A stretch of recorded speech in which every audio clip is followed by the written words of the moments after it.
The Hypnobirthing Toolkit is a complete hypnobirthing and birth preparation course helping you to go into the birth of your baby with confidence and positivity. It's completely self-paced with pre-recorded videos, presentations, audios, PDFs, plus monthly live classes. It's a more affordable and flexible way to learn hypnobirthing and help you have the positive birth experience you deserve. Follow the link in the description below to begin your positive birth journey today.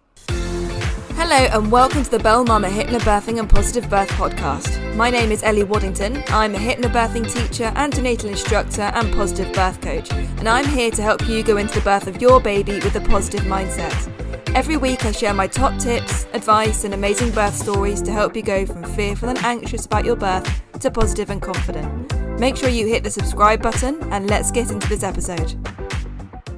Hey gorgeous mama and welcome to another episode of the podcast. Today we are joined by hypnobirthing teacher Laura Thompson, who's talking to us all about her experience with hiring 2 independent midwives for her second pregnancy and how their support was absolutely invaluable in her having her positive birth experience, even when her birth took a slightly different path than she originally intended. Hi Laura, thank you so much for joining us today. How are you? I'm very well, thank you. How are you? Very well, thank you. It's a bit miserable here in Northumberland at the moment, but it's not too bad, not too bad. So if you could please just introduce yourself and tell us who you are, where you are and what you do and that sort of thing. Yeah, so I'm Laura. I'm living in Leeds. You can probably tell from the broad Leeds accent.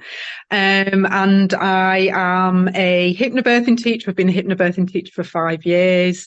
I've got 2 young children. I've got a daughter who's nearly 6, and I've got a son who is 2. I love a regional accent. I like being able to tell where people are from by their accents. So yeah, absolutely love a proper accent. So today you're going to talk to us about your journey with hiring an independent midwife for your birth. So yeah, take it away. So I decided that I wanted to hire an independent midwife with my second baby. Had a really positive experience with my daughter. And I think with her being premature, so she was born at 36 weeks, everything was absolutely fine. There were no problems at all. But I did have that really funny feeling that there was going to be a possibility that that might happen again. Premature birth has been something that ran in my family, and I was really keen to have a home birth. It was during COVID as well, so it was right at the beginning of February 2021. And I just knew that when I fell pregnant, I wanted an independent midwife. Probably say being in the birth world as well and being a bit of a birth geek. I just really like the idea of having that additional bit of birth knowledge as well. I had a bit of a look around and obviously there's not masses of independent midwives available, but I had spotted a couple that were in my area and very quickly got chatting to one independent midwife called Claire. I'm sure she won't mind me saying.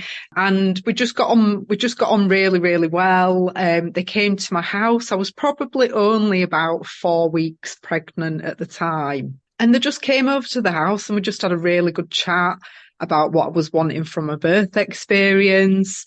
I just felt really completely at ease and I felt completely like every ball was in my court. It felt very different in terms of the, with the greatest respect, the midwifery care that I'd received, the first time around, because it was in the home to start with.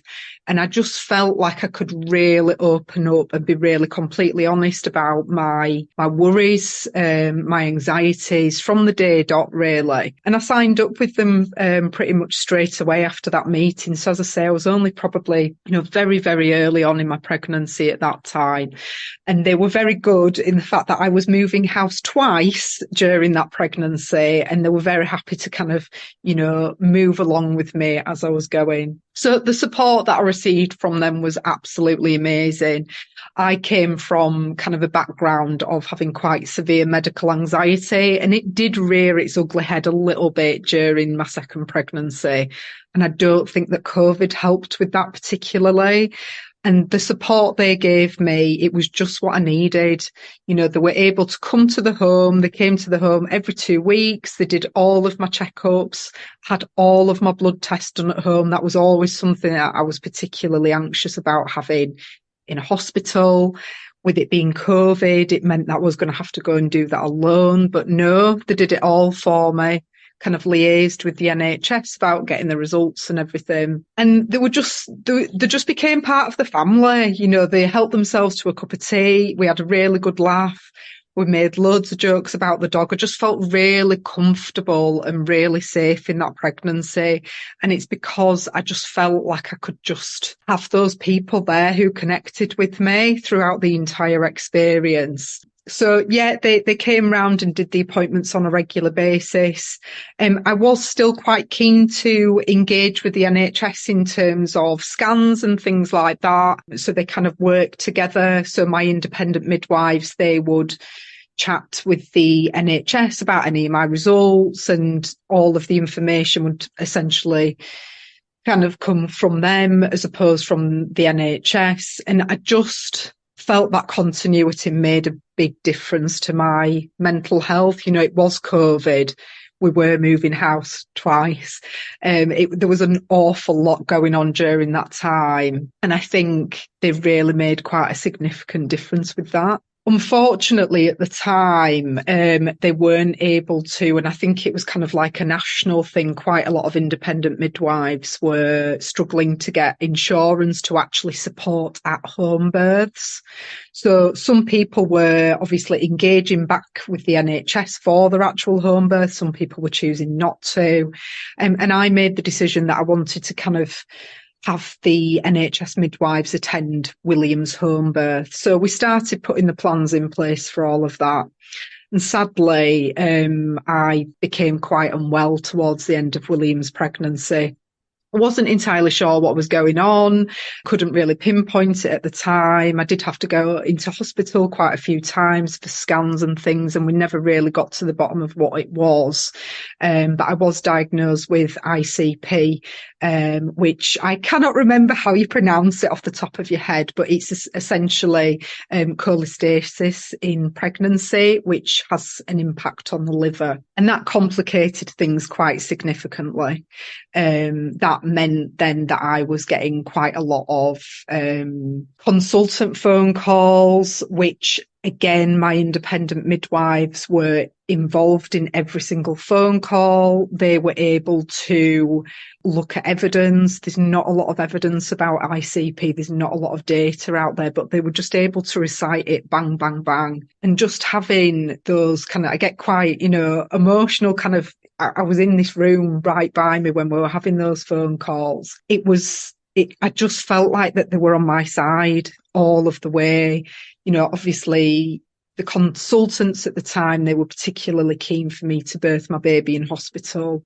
I still wasn't 100% sure on what I wanted to do, but they just stuck by me. They gave me the evidence, they gave me the support, and they were a listening ear. I think the sort of person that I am, I need that opportunity to be able to talk it out. And that is what I needed at that time. But I needed it to be the right person, somebody who actually knew what they were on about as well. I hadn't really kind of decided what I was going to do. And then unfortunately, my waters broke just after 35 weeks. That was not an issue for me at all. My daughter was born in a very similar way. And as I say, she was absolutely fine. William was fine, my son.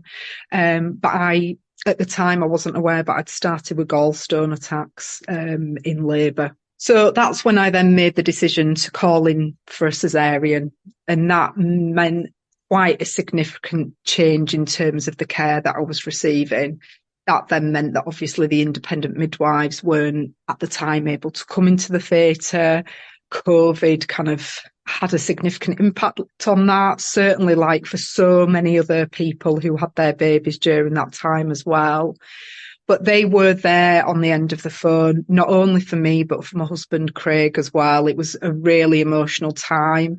I think I was in that mentality of, this is the right decision for me, this is the right decision for my baby. But for Craig, it was quite an emotional time. It wasn't only thinking about me and the baby. I had Charlotte, my older daughter, to consider as well. So it was a big time for him. And they were an absolute rock for him, being on the phone to him, asking for updates, providing him with information, saying they'll drop off, things at the hospital for us. They were just absolutely fantastic. And they stayed with us throughout our kind of entire postnatal journey, really. I did then go on. I speak when you're probably listening to this, a lot of people think, Bluminette, that's quite a lot that happened. But I feel incredibly empowered about my experience based on the way that I was supported. I really feel very, can speak about this birth experience in a really positive way because I had that support and I made the decisions that I felt were right for me. But there was quite a lot that happened. So some people go, oh my gosh, Laura, that's quite a lot. Because I did then go on to need my gallbladder out 4 weeks after William was born, which meant more surgery, which meant more hospital time, which meant, breastfeeding, all of those things. There was a lot going on. And I remember William was showing some signs of jaundice, and I really was quite reluctant about taking him back into the hospital. So the midwives were like, right, we'll come over to the house, we'll do the little blood test here, and we'll drive the blood test to the hospital for you. And it just meant I didn't have to leave the house again. And I appreciate that I was in a place of privilege where I was able to, hire that independent midwife. I appreciate it's not always something that everyone can do, but they really helped my mental health with all of that support. They knew us inside out, back to front. They knew the things that would trigger me. They knew that I'd been through a lot, but there was just nothing too big or too small for them. And they stayed with us until William was about, how old was he? He was nearly 3 months old when they discharged us. I've, since gone on to make a full recovery, and I'm now incredibly passionate about, talking about cesarean and all of those sorts of things in what I do in my job. It's down to them that I am where I am now, having that continuity, having somebody supporting my entire family who just walked through the door, every week when it got closer to William being born, making daft jokes, not me having to ring the hospital and make those, hard conversations happen. They just did it all for me, really. So I've shared my entire story as quickly as I possibly can. But honestly, they were the best thing that I ever did in that second pregnancy. They really were. I'm so incredibly grateful for everything that they've done for me. I really, really am. Trying not to get emotional. Thank you so much for sharing. What I love about this story is that often when we hear about independent midwives, we tend to hear about the home births and everything going well. And, I think it's because largely independent midwives, they are a lot more supportive of natural birth and they're a lot more accommodating. They're a lot more patient and that sort of thing. But I don't think I've ever come across a story where things didn't necessarily go according to plan, but your independent midwives are still there supporting you sort of all the way through it. So I think this is a really great story to hear, that those independent midwives, they're not just there for, the home births that all go according to your plan A at home. They're also there for plan B, plan C, and all the other plans that might happen. I think this is a really great story for people to hear. Thank you. As I say, it was, William's birth was a planned home birth right up until kind of the week before, I gave birth to him, really. But the beauty of kind of having them in, with me throughout that entire process, we talked about other types of birth as part of my birth planning. They understood completely what my preferences were. And I remember them even saying to me at the time, how will we know if you're not feeling okay? And I was like, I'll go really quiet and I won't really kind of respond to messages as quickly. I might be quite short in my answers. And that was just on a completely another level for me in terms of the care that I got, because they knew what I needed in that moment. And yeah, they honestly, I cannot stress enough what a massive difference that they made to my family during that time. It was a hard time, but knowing that they were there, I knew that Craig would be okay. I knew that William would be okay, and I knew that Charlotte would be okay as well. And I think what you've just described there is midwife in the true sense of the term, with woman. They were there for you and they bonded with you throughout your entire pregnancy.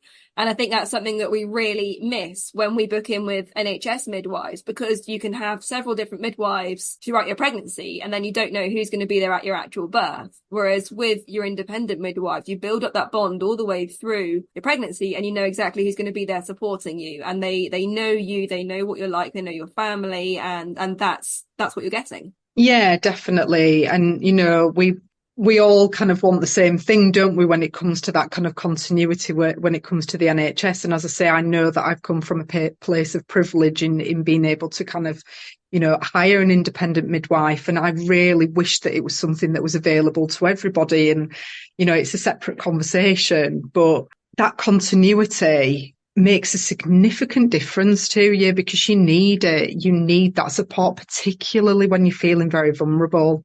If I'd not have had that continuity, I don't know what kind of place my head would have been in at that time. I do appreciate that the NHS is absolutely, the midwives are trying their best with what resources that they've got. It was just, for me, I needed to have that extra little bit more where I could, really. And so for anyone listening that doesn't know, could you explain a little bit about the difference between an NHS midwife and an independent midwife? Yeah, so independent midwives and NHS midwives, they go to university together. A lot of independent midwives do a lot of their training in NHS hospitals, and you do often see quite a lot of independent midwives who will work on bank shifts. So that kind of essentially means that if the NHS midwives were running low, they might bring an independent midwife and bring them in. So in terms of their skill set and in terms of their education, they've done all the same qualifications. Independent midwives prefer to work externally to the NHS, so they prefer to work for themselves, and they are often particularly keen to challenge some of the NHS care model. They may be a lot more confident about dealing with different types of birth that the NHS might not necessarily feel confidence with. So just plucking a random example out of the air, maybe like a twin home birth or something like that, an independent midwife would feel that confidence in doing that. And I think they often work together, but in terms of their insurance and things like that, they all have to have the same. So their qualifications and their standards are absolutely of the same. It's just they feel like they want to maybe challenge the NHS model and feel like some of the policies and procedures that are in place aren't necessarily in fitting what they believe is right for birth. Got ya. So if someone were to hire an independent midwife and they build up that bond, they have that relationship with them, and they opt to transfer into hospital for whatever reason, would the independent midwife sort of attend with them in hospital, or do they kind of hand them over to the hospital? How does that work? I believe so. It was a bit of a tricky one for me because obviously it was during COVID and it was kind of like Craig or nobody essentially at that time. And I was actually potentially going to be exploring having a second birth partner with me, but it just all happened very fast. So my understanding is that you are able to, at any time, you're able to have your independent midwife with you as part of all of those conversations, as part of your care. I don't know how it would work in terms of them being the person who supported during the birth, actually being the person who handed the baby over. I don't know how all of that works necessarily in an actual hospital environment, but I do know that they are, it's essentially like a doula, isn't it? But they're qualified, medically trained in that kind of way. And I guess it would be the same in terms of like postnatal wards as well. So when I was 2 days postpartum with William, I did have quite a severe gallbladder attack and I got admitted into hospital, but it wasn't a ward with babies. So it was like uproar that I'd even brought a baby into the ward, but I was just like, he's been breastfed. I'm not leaving here. It's both of us or whatever. And they were able to essentially kind of like walk into the ward because they had they had a duty to check on the baby. So they do have rights, but I couldn't tell you inside out, what they are. I guess the independent midwives would be able to tell you that better than me. And so if someone were interested in hiring an independent midwife, how do you go about finding one? So how did you find your independent midwife? So Claire, how did you find Claire? So I had Claire and Hannah as a duo, and some of them you just put independent midwife in my local area, and they might have their own websites. And there is the independent midwife kind of UK website, which quite a lot of them go on to. Not all of them are on there. But I guess I was quite fortunate in the fact that, I do work in birth and I had heard some of these names beforehand. But yeah, the Independent Midwife UK is a really good place to start. And just reach out to them and just, arrange a bit of an interview, before actually signing up with an independent midwife. You can have a bit of a chat with them and see if you connect with each other. And that's what I really liked about my experience was we really got to know each other before I kind of committed to them being part of my entire pregnancy experience. A bit like, I guess, a doula, really. So yeah, those are the two ways that I kind of search for them. And you also talked quite a bit about being in a sort of privileged position to be able to hire an independent midwife. And I think that is the main kind of barrier, the main block that stops a lot of people that may want to hire an independent midwife, but they can't because of the money kind of issue of it. Do you mind sort of saying what sort of price brackets is it in to hire an independent midwife? It was quite. It was a lot of money. It was a couple of £1,000s. So whilst it felt like quite a lot of money at the time, when I look at the amount of hours that those independents actually put in, they probably won't have even made minimum wage. Yeah, I mean, the amount of work that they put in. And I think that was kind of, how I kind of broke it down really was, I am a bit of a birth geek. I was feeling quite anxious about COVID. There were quite a lot of things and I just wanted that extra bit of support with it. So I felt for me, it was worth every penny and I would have paid more. Sorry, Claire and Hannah, if you ever listen to this, they'll be knocking on the door. Hello. No, I mean, also when you put it in context and you think about priorities, you think about how much that the average person spends on like a pram and car seats and cots and furniture for the nursery, really a few £1,000s on that level of support. I think that is absolutely worth the investment. I think that's an incredible thing to do. Yeah, it was absolutely one of the best decisions I've ever made in my life. The best money that I have hands down ever spent. They did so much for every single member of this family. I can never, ever thank them enough. And there's probably not a day that goes by where I don't think about them. They protected us so well. It's like you say, in terms of, investing. It's one of those things, isn't it? Like, I really wanted to invest that money in my own care because I'm very, very passionate about mental health. I'm really passionate about my family's mental health. I don't know. My intuition just told me it was something that I needed to do. I couldn't tell you exactly why or what that was, but I felt like in that moment I had to do it and I did. Hands down, worth every penny more. Yeah. And I think, there's an element of kind of really taking an active role and control in that as well, because if you depend on the NHS, you're at the mercy of what the NHS have to offer. Whereas when you invest and you hire that service for yourself, you kind of, what you're getting. Yeah, 100%. And, if there's things that you don't want to do, you just say no. And I felt very confident in, if I felt like I needed a bit longer in my appointment, I didn't feel like I was being a burden or taking up anybody's time. I felt like I could chat through things. I was able to message them. I felt like they were completely there for me, asking for additional bits of research, loads of random bits of pieces that I did end up eventually needing for the ICP and decision making around that. They're amazing. Yeah. And kind of the last thing that I want to talk about as well is what I love about your story is that you didn't get anything close to your plan A, but you still consider it an amazingly positive birth experience. And that's what I talk about sort of with the people that I work with, is that a positive birth experience is not, an unmedicated birth in your living room.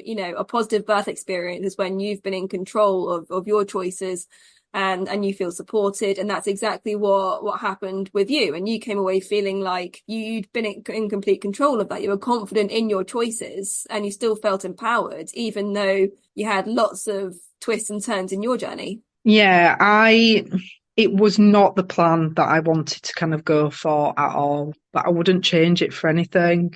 It was hard, and I'm not denying that. I wasn't well at the time. Being able to tune into my own instincts and block out everybody else's external noise, including the advice that I was getting from many other places at the time. I was able to do what I felt was right for me and for William as well. And I didn't know what was going on at the time. When I rang that hospital and said, I don't feel well and I know that it's not labour related, I would like to have a cesarean today. They went with it because they knew I knew what I meant with it. And when it sounds really silly, but when they went, oh gosh, yeah, it's gallstones and you've got pancreatitis and blah, blah, blah, I was like, yeah, that makes sense now. I'd never tuned into my instinct in such a way before. And, I am so passionate about helping, people to understand that it is all, like you say, it's how you plan for things, we focus on the birth that we'd like, not burying our heads in the sand to other possibilities as well. Because if we don't bury our head in the sand and have those conversations, we can take some of our power back. And I do feel that that's kind of what I did, really. Yeah, because the curveball that you were thrown wasn't even birth related. It wasn't even like, a breach or, any of these other things that we kind of tend to plan for. That was something completely random and out of the ordinary. Yeah. Well, it was quite random, what happened. And yeah, it was just one of them things. And, as I say, I just had to do what I felt was right. And I was absolutely determined that nothing was going to, I needed to stay focused and positive in my own mind, as best as I could. And that's why, I speak about it in a positive way, because I wasn't going to let, like with hypnobirthing, I wasn't going to let anything take me away from that experience. I wasn't going to let anything take me away from meeting my baby. I didn't even know I was having a boy at the time. I was absolutely adamant that I wasn't going to be taken out of that zone. And I guess, well, that's hypnobirthing and a good support network. And also of your strength as well. I mean, for you to advocate for yourself and your baby, despite the fact that you were so poorly and, 2 days after birth, you were in hospital. And I mean, that's an incredible display of strength. Thank you. No, I appreciate that. I think, yeah, I don't give myself enough credit for that as you kind of, as a parent, you're like, right, crack on. But I am, yeah, I kicked ass. And it's made me even more determined to speak out, for those people who might not have the exact same story as myself, but feel like they need that person who there was a bit of a curveball or whatever it was. And, that wasn't an area of what I do that I knew that I was going to be doing until this happened. So I feel like it's opened a new door that I wasn't expecting to open. Thank you so much for sharing your story with us today, Laura. Thank you. Before we sign off, would you just like to talk a little bit about your services, and if someone would like to work with you, how would they do that? Yeah, so my full name, Laura Thompson. I'm the founder of the Happy Little Nest. So I do hypnobirthing courses in Leeds, West Yorkshire, the majority of Yorkshire, to be honest, and online as well. I do a little bit of antenatal breastfeeding support in terms of workshops, and I do postnatal doulaing as well. So I'm really passionate about the doula support that I offer as well. So if you are interested, you can follow me on Instagram at the Happy Little Nest, or you can visit visit visit the website, thehappylittlnest.co.uk. Just, drop me a message. Particularly passionate about supporting families with cesarean birth as well. That's something that's really opened up as a result of this. So I do offer quite a lot in terms of hypnobirthing for cesarean as well. Brilliant. Thank you so much. I'll put all of your contact details in the description below. So if anyone wants to get in touch with you, they can. And do you have any parting words, any final thoughts for anyone out there who is listening and thinking, do I hire an independent midwife? Don't I? If they're on the fence, what would you advise them? I would just say, just reach out to a couple of people and just have a bit of a chat with them and just see how you feel. The most important advice that I can give anybody is listen to your gut. What is your gut telling you? So if you meet somebody and you think, do you know what, this feels right, then go for it. Absolutely go for it. If it doesn't, then don't. But they are absolutely wonderful people. I would highly recommend, clearly. But listen to your gut is the most important thing that I will say. Thank you so, so much, Laura. This has been amazing. Thank you. No, I really appreciate you having me on. Thank you.